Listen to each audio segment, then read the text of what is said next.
kind of exciting day. So started off good, went downhill, came back up a little bit, flatline. So I'll kind of explain to you guys what we got going on. So I don't know if I mentioned at all anything about the lift, but I ordered it probably like 2.5 months ago. We've been waiting for it to come in, you know, shipping, whatever, blah, blah, blah, blah, blah. So, and as you can tell, the lift is not completely installed. In fact, that you're not supposed to have two posts right next to each other. But so they came this morning, and I had kind of had the worry, I guess, in the back of my head that this might happen. And in hindsight, I should have checked it when I ordered the lift, so that way this would all be done and we wouldn't be worrying about it right now. But and the lift would be installed and working. And I thought about everything else, got the electrical all.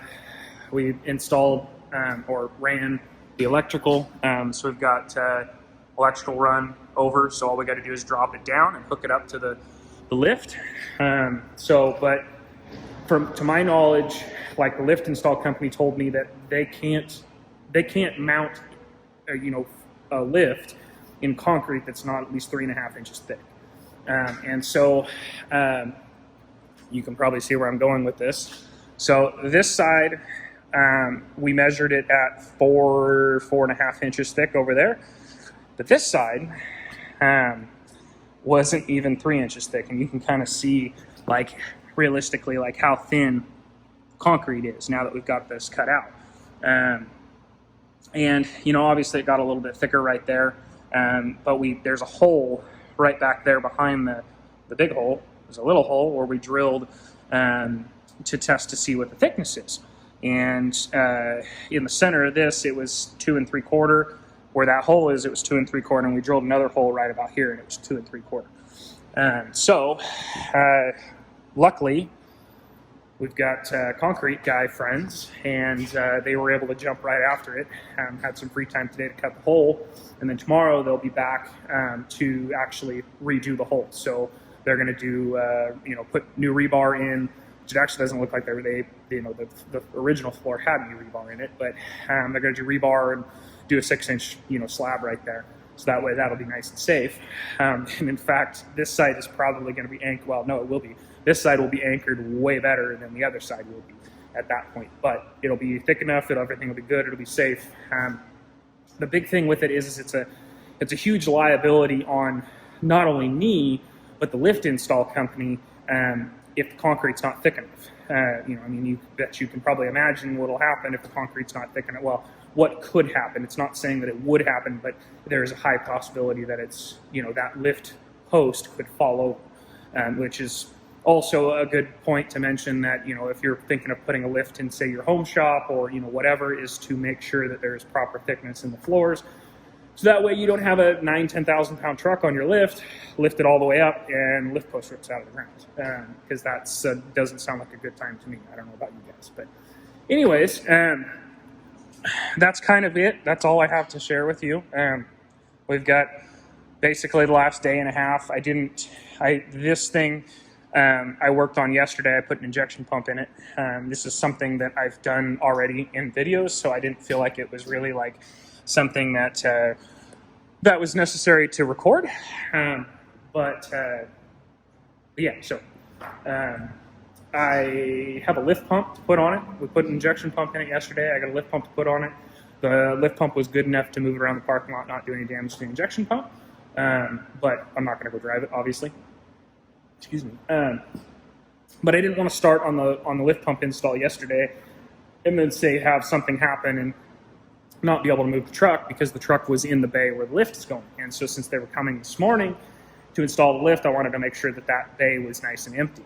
And then this morning when the lift got installed, or was supposed to be installed, I was going to do this afterwards. But with everything that has kind of happened, and I made sure that the bay was empty and the shop was realistically empty for them to be able to come in and cut the hole, because I don't know if you can tell, but it makes a little bit of a mess. And they got to come in here with a concrete saw and cut it, and there's some splashing on there, and they got some, which this was not that was not their fault. I told them, just go ahead and do it. I don't care. In other words, I didn't really care that it was covered up because, well, that's all getting wrapped anyways, and most of the stuff's getting replaced, so I didn't really care that much.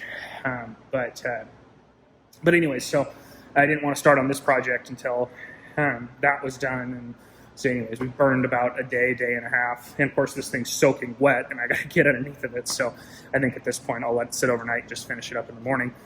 But yeah, so that's kind of it.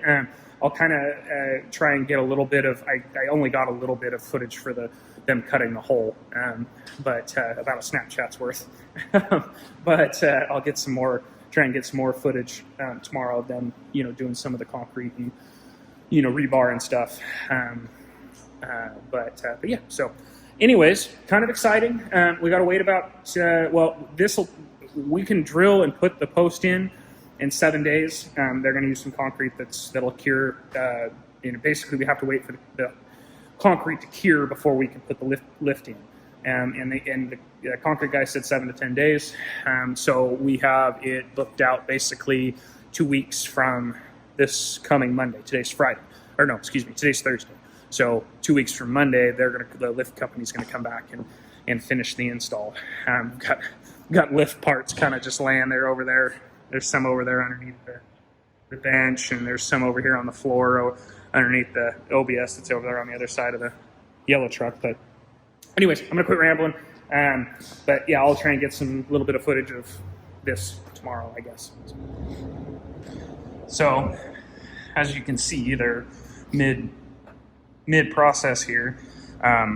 So they're tying the new patch into the old patch. They drilled some holes, as you can see, into the old concrete. And then they ran the rebar in there, and they're putting the mesh down in there too. So that should tie it in and make it really, really strong. So instead of being its own little concrete patch, it's tied into the rest of it. So it's kind of one piece.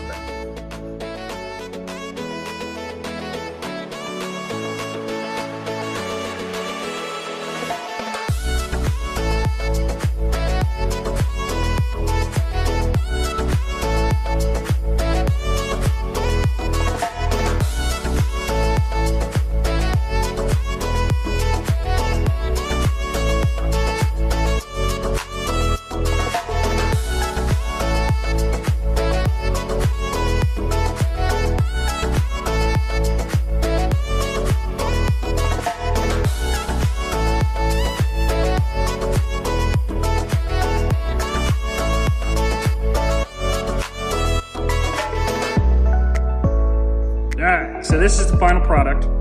I think I might have said that before. We got to wait about 7 to 10 days is what he said. But we have the appointment for them to finish the install of the lift on the 15th, which is 2 weeks from this coming Monday. Today is Saturday. So basically got to wait another 2 weeks, and then we'll have a functional lift. And I think probably before... probably next weekend, I'll come in here with the pressure washer and try without getting everything wet, but kind of clean the floor up because it kind of got turned into a mess in here, which is fine. It's to be expected. So they did a really good job on this. This is actually not typically something that they do. The concrete company that I use, at least that's what my impression is that it's not a normal thing they do. They do more like outside, like driveways and stuff like that.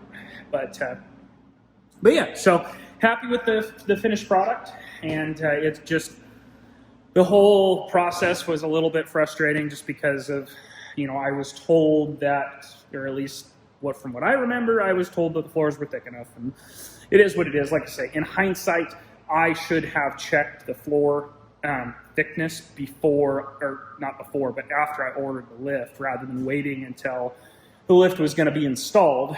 Because then two things: one, this project would have already been done, and then two, so the big issue that I have right now, and it's not really an issue because I have other space, but it is still, so this bay, and that's one of the reasons why I decided to put the lift in this bay, is because this is the best working bay in the shop. As you can see, crew cab long bed, You can see how much room is in front of the truck. And then you can see how much room is in the back of the truck. So typically, obviously, when they come in, they'll be straight, and you can see this is our truck, but you can see that it's crooked in the bay. So with it straight back here, the back end of the truck ends up about right here.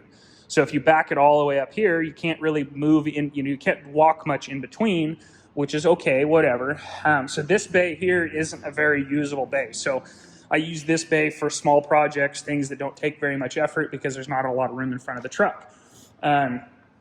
This other bay over here isn't nearly as bad. And a project too that like I have planned is this whole area is just a complete disaster. Same thing with that corner back there. And so I'm gonna build here in a little while, hopefully wood prices will go down, but I'm gonna build a rack for all 3 of these quads to go on.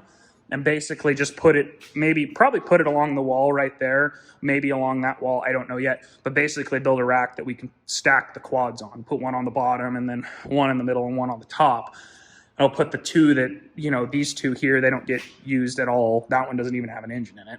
This one needs to get tuned. That's really all that it's waiting on, and it could be rideable.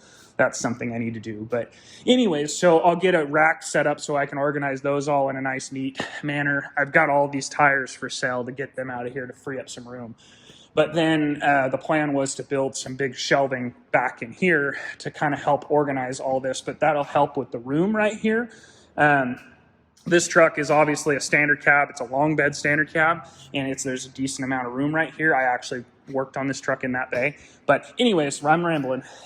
So this bay here is the most usable bay. And so the worst part about this is I can't drive on that for 5 days. So it was poured yesterday. So I'll be able to drive over it by like Tuesday, Wednesday. And I have a couple of decent sized projects that it would be really nice to use this bay for.